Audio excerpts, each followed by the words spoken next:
नमस्कार। आज हम इस वीडियो में शिवलिंग के स्थापना के विषय में जानेंगे कौन कौन सी सावधानियां रखनी चाहिए और कितने प्रकार के शिवलिंगों की पूजा करके हम भगवान शिव के कृपा पात्र बन सकते हैं। तो सबसे पहले जानते हैं कि शिवलिंग होता क्या है। तो सनातन वैदिक धर्म में प्रतीकों का, चिन्हों का अपना एक अलग या विशेष वैज्ञानिक प्रभाव पड़ता है हमारे मन पे, हमारे वातावरण पे।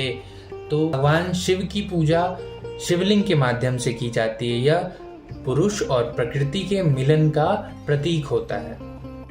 अब शिवलिंग की पूजा होती है तो साथ में माता पार्वती यानी शक्ति, भगवती, भवानी की भी पूजा अपने आप हो जाती है, क्योंकि जो कटी भाग होता है, जो योनि होती है, जलाधारी जिसे कहते हैं, उसे अंक माना जाता है, उसी में शिवलिंग की स्थापना होती है। इसके अलावा वहीं पे कार्तिकेय का, गणपति का और अशोक सुंदरी का भी स्थान होता है, तो उनकी भी पूजा होती है। और शिवलिंग का ये विज्ञान है कि उसमें सबसे नीचे वाले भाग में ब्रह्मा, बीच में विष्णु और सबसे ऊपर भगवान शंकर का निवास होता है।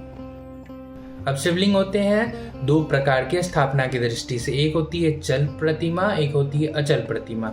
जो शिवलिंग मंदिरों में होती है वो अचल होती है, यानी कि उन्हें भूमि में बकायदे प्राण प्रतिष्ठा के साथ उन्हें स्थापित किया जाता है। घर में हम शिवलिंग को रखकर किसी प्लेट में या वस्त्र पे रख के उनकी पूजा अर्चना करते हैं, तो वो होती है चल प्रतिमा। या जो लोग शिवलिंग को एक जगह से दूसरे जगह ले जाते हैं ट्रैवलिंग पर्पज से, जो रोज भगवान शिव की पूजा करते हैं, तो वो चल प्रतिमा रखते हैं। यानी वो बहुत छोटी होती है, वो 1 इंच की हो सकती है, वो 6 इंच तक की हो सकती है। मंदिरों के गर्भगृह में जो शिवलिंग की स्थापना होती है तो वहाँ वेदी के नीचे कई सारे रत्नों जैसे हीरा, पन्ना, गोमेद, नीलम, मोती इत्यादि रत्नों को रखा जाता है। और कई सारे नियम हैं, यंत्र है, उनको स्थापित किया जाता है।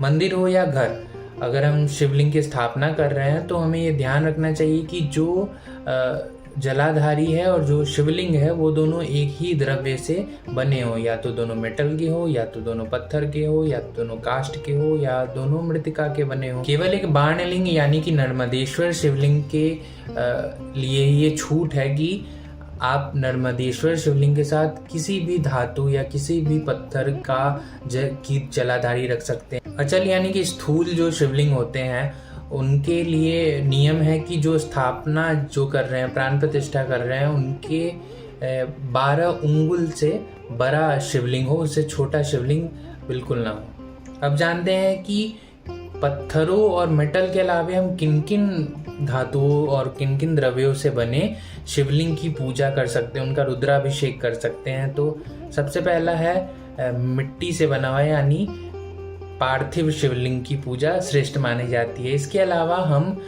आटे, गाय के गोबर, चूर्ण, गुड़, पुष्पों से, विशेषकर कनेर के पुष्पों से, फलों से बने शिवलिंग की पूजा हम कर सकते हैं। मक्खन से बने शिवलिंग की पूजा कर सकते हैं। और जो लोग यति होते हैं यानी कि विरक्त संत होते हैं, वो भस्म से बने शिवलिंग की पूजा अर्चना कर सकते हैं।